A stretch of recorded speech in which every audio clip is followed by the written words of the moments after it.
In spite of all the billions our industry has spent on steel and spectacle over the years, in spite of the growing monuments to escapism, fantasy, and thrills, there is a through line to our work that continually brings us back to the basic paradigm of reaching and touching our fellow humans.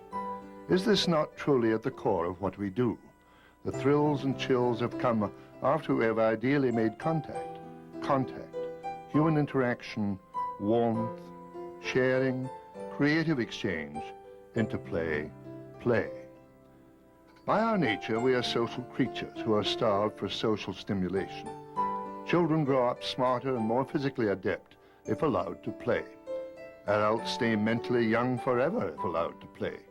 And by play, we mean the stimulation of the senses, the challenging of the mind and body. By play, we mean the social equalization of many playing together on the same field. By play, we mean the celebration of life and being alive. By play, we also refer to having opportunities to dream. And if stimulated in many ways over time, a young dreamer will grow up with a healthy life perspective and the ability to positively contribute to the world. All this from play.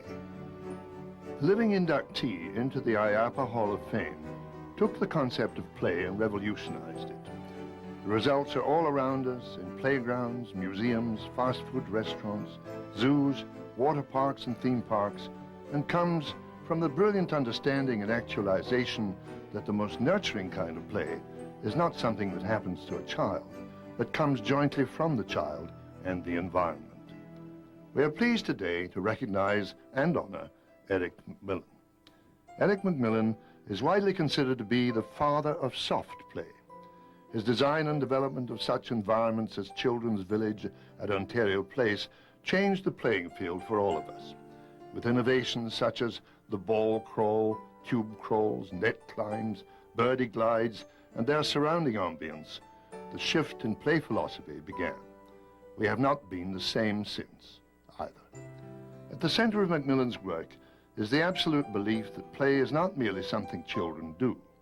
He considers play an instinctive drive, a process of hilarious inquiry. Most significantly, his work is dedicated to the proposition that participation is the biggest part of any experience.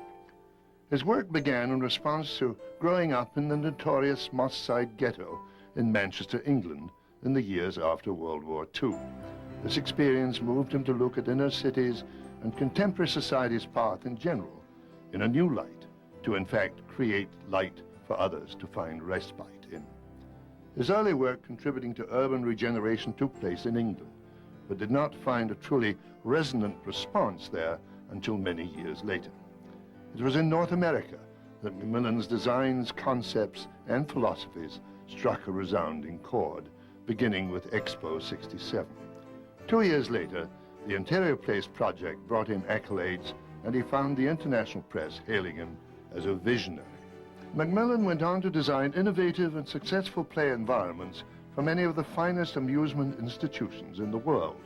SeaWorld of Ohio in San Diego, Marine World Africa, USA, Sesame Place near Philadelphia, Parc de la Villette in Paris, the Space Center in Huntsville, Alabama, and Expo 86 in Vancouver. So significant were McMillan's evolutions in design play environments that Time magazine once declared McMillan the next Walt Disney. Looking upon his work, his innovations are extraordinarily logical, but no one before him had taken such an effective and holistic approach to children's play and the many psychological and sociological implications that go with it.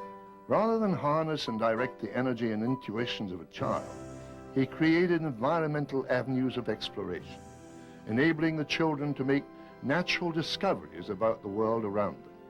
The result finds that learning is fun, and fun is greatly enriched when one can learn from it.